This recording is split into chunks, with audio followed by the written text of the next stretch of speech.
नमस्कार। फिर से एक बार स्वागत है मेरे चैनल पर। मैं हूं राज। आप देख रहे हैं हाईवे 33। दोस्तों, मैं जो आज आपको कहानी सुनाने जा रहा हूं, ये कहानी 2003 की है। भेजने वाले हैं ट्रक ड्राइवर रमेश। रमेश जी की ये कहानी मुंबई नासिक हाईवे की है। तो क्या इनके साथ में घटा था, इस कहानी में चलते हैं। लेकिन कहानी में जाने से पहले दोस्तों, अगर आप मेरे चैनल पर नए जुड़े हो और अभी तक मेरे चैनल को सब्सक्राइब नहीं किया है तो प्लीज़ कर लीजिए और साथ में बेल आइकन को दबाना ना भूलिएगा। तो शुरू करते हैं आज की कहानी। दोस्तों, मेरा नाम रमेश है। मैं ट्रक ड्राइवर हूँ। ये कहानी जो है मेरी 2003 की है। मैं अपना ट्रक लेकर के और हाईवे पर निकल चुका था। मेरे ट्रक में माल लोड था। अब मेरे साथ में मेरा कंडक्टर ललन था। हम दोनों आपस में बात करते हुए रास्ते में चलते जा रहे थे। अब आधी रात होने की थी। आधी रात का टाइम आ चुका था। अब जो हमारा कंडक्टर था ललन, वो कह रहा था कि उस्ताद, नींद आ रही है, चाय नहीं पिलवाओगे क्या कहीं पर? मैं कहने लगा, सब्र रख बच्चा, ज़रूर कोई ढाबा दिखने दे, फिर हम रोकेंगे और फिर चाय पी करके आगे की तरफ चलेंगे। वो जो रोड था, अब थोड़ा ट्रैफिक बिल्कुल कम होने लगी थी। धीरे धीरे धीरे बिल्कुल अब कम हो चुकी थी कहा जाए तो। इक्का दुक्का ही गाड़ी रोड पर दिखाई दे रही थी और वो भी तेजी से उस रोड पर से गुजर रही थी। वो जो रोड था बहुत ही हॉन्टेड माना जाता था। मैं तो कई ड्राइवर भाइयों से सुना था उस रोड के बारे में। वो कहा करते थे कि जो कसारा घाट का एरिया है वो बहुत भूतहा है। उस रोड पर बहुत सारी भूत प्रेत रात के टाइम में दिखाई पड़ते हैं। लेकिन मैं इस रोड से कई बार रात के टाइम में गुजर चुका था, लेकिन मुझे तो ऐसी कोई अनुभव नहीं हुआ था। मुझे तो ये सब कोरी अफवाह ही लग रही थी कि जो लोग बाग फैलाए हुए हैं, ऐसा तो कुछ नहीं होता है। और मैं आज भी उसी रोड पर आधी रात के वक्त चल रहा था अपने जो कंडक्टर है ललन के साथ में। अब मेरी निगाहें हाईवे के साइड में देखने को हो रही थी कि कहीं पर ढाबा नज़र आ जाए ताकि हम लोग चाय वगैरह पी करके फ्रेश हो जाए। लेकिन अभी कोई ढाबा हमें नज़र नहीं आ रहा था। रोड बिल्कुल अब सुन सपाटा पड़ने लगा था। और अचानक ललन कहने लगा, अरे उस्ताद, ये देखो रोड पर धुआं बढ़ता जा रहा है, क्या ये कोहरा है? मैंने देखा निगाहें गड़ाए हुए। अब मुझे भी ऐसा ही लगा कि बहुत सारा गाढ़ा गाढ़ा सा धुआं रोड पर दिखाई पड़ रहा था जिधर हम लोग जा रहे थे। मैं समझ नहीं पाया कि ये कोहरा है या कोई धुआं है। मैं दोनों में फर्क समझने की कोशिश कर रहा था और तब तक तो वो जगह आ चुकी थी। और धुएं में हम सोचे कि आगे निकल जाएंगे, ये शायद धुआं ही है। मुझे ऐसा ही महसूस हुआ था। और जैसे ही धुआं हम पार करने लगे और अचानक जैसे जोरदार टक्कर हुई हो हमारी ट्रक की, एक तेज धमाका सा हुआ और ट्रक हमारी रुक गई। हम तो मेन हाईवे पर जा रहे थे, भला उस धुएं के अंदर में कोई चीज़ मौजूद था पहले से? मुझे तो ऐसा ही लगा। एक तेज झटका लगा था और मेरी जो ट्रक था रुक गया।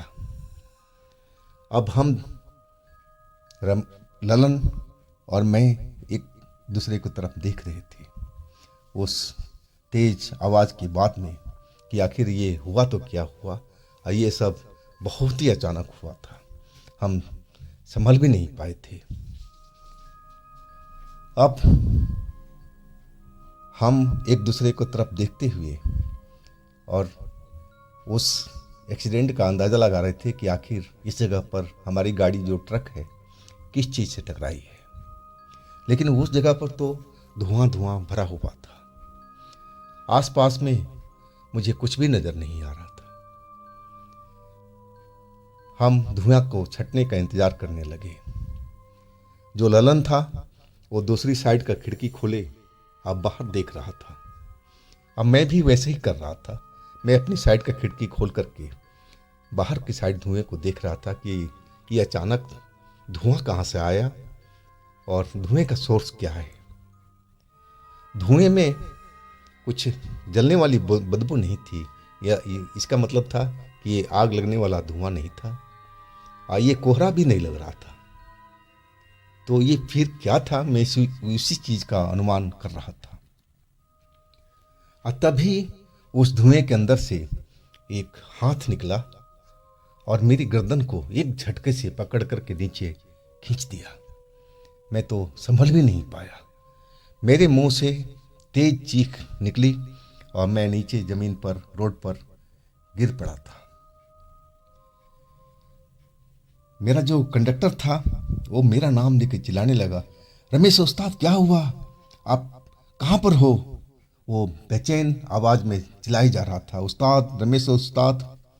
लेकिन मैं तो अब नीचे गिरा हुआ था और नीचे ही गिरते ही जैसे लगा कि कोई मेरे सीने पर आकर के बैठ गया हो।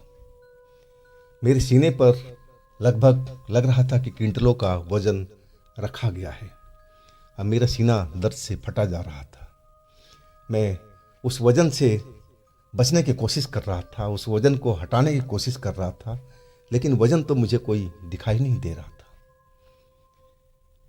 मैं दर्द से चिल्ला रहा था, कराह रहा था और मैं ललन को आवाज़ दे रहा था कि ललन ललन मैं यहाँ पर हूँ, मुझे बचाओ ललन। और ललन जो था वो ट्रक में बैठे उस साइड से चिल्लाया जा रहा था, कहाँ हो उस्ताद, कहाँ हो रमेश उस्ताद, आप बताओ, आप मुझे दिखाई नहीं पड़ रहे हो। और इतना गहरा धुआं था कि वाकई में आसपास में कुछ भी दिखाई नहीं पड़ रहा था। तो उसमें कोई ललन की गलती नहीं थी। अब जो मेरे सीने पर वजन रखा हुआ था, अचानक मैंने जो देखा, वहाँ की जो आसपास की धुआं था वो थोड़ा छट चुका था।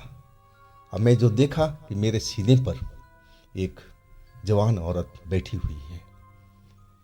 वो खूबसूरत जवान औरत मेरी तरफ देख रही है और मुस्कुराई जा रही है। मैं अचानक ये सब देख करके और डर चुका था और तेज आवाज में चिल्लाने लगा, ललन ललन मुझे बचाओ ललन। और तभी वो औरत एकदम राक्षसी रूप में आ चुकी थी। उसका सुंदर चेहरा एकदम कुरूप हो गया था, देखने में बहुत ही भयानक हो गई थी।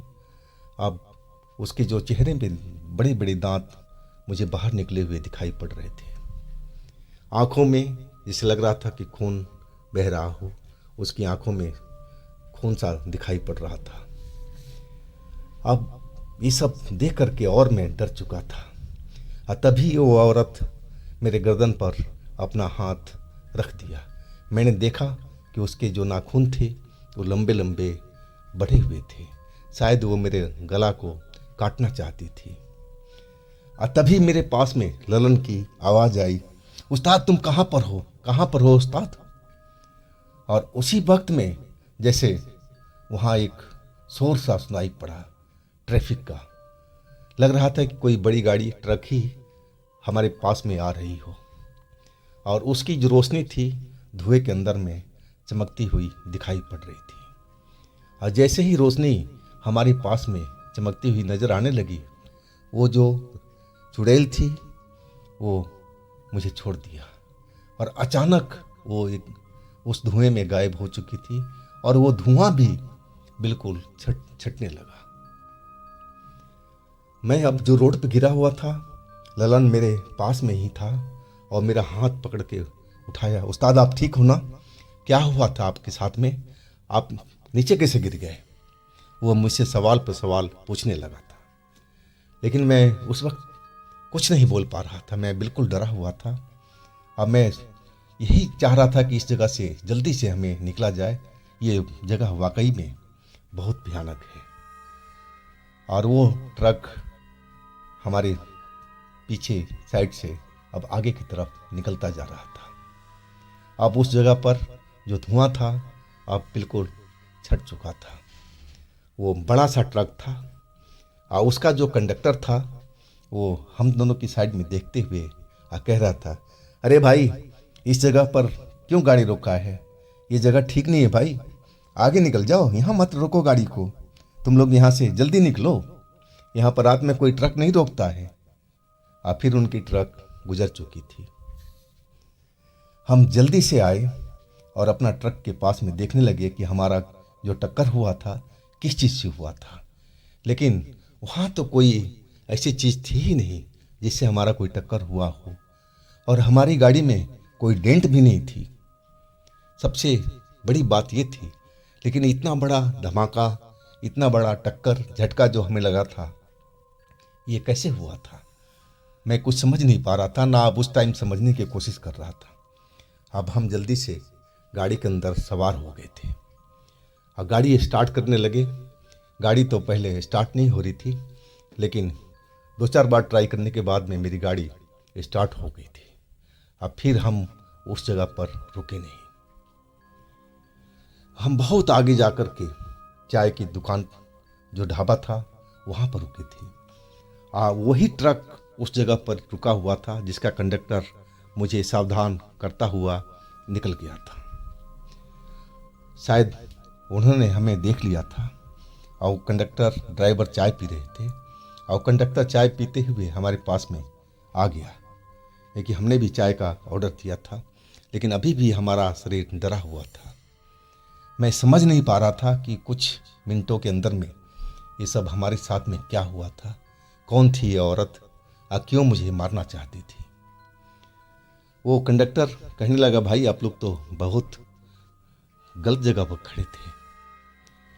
अच्छा हुआ कि मैंने आपको चेता दिया कि आप लोग वहाँ से निकल आए। कोई घटना तो नहीं हुई थी ना आपके साथ में? लेकिन मैं बोल पड़ा कि भाई, मेरे साथ में ऐसी ऐसी घटनाएं हुई हैं। और वो सुन कर के चौंक सा गया था। वो कहने लगा कि जैसी घटना आप बता रहे हो ना, वैसे ही हमारे साथ में घटी थी 1 साल पीछे की बात है, लेकिन हमने किसी तरह से बच गए थे वहाँ पर। उस घटना से हमारी जो जान थी बाल बाल बची थी। वहाँ पर एट ए टाइम में 2-3 ट्रक एक साथ आ गए थे और ट्रक की लाइट देख करके ही वो औरत वहाँ से भाग गई थी, जैसे आपके इस केस में हुआ है। अब मैं समझ चुका था कि ये जो कंडक्टर और ये ड्राइवर जो बता रहे हैं, वैसी घटना तो हमारे साथ में भी घटी थी।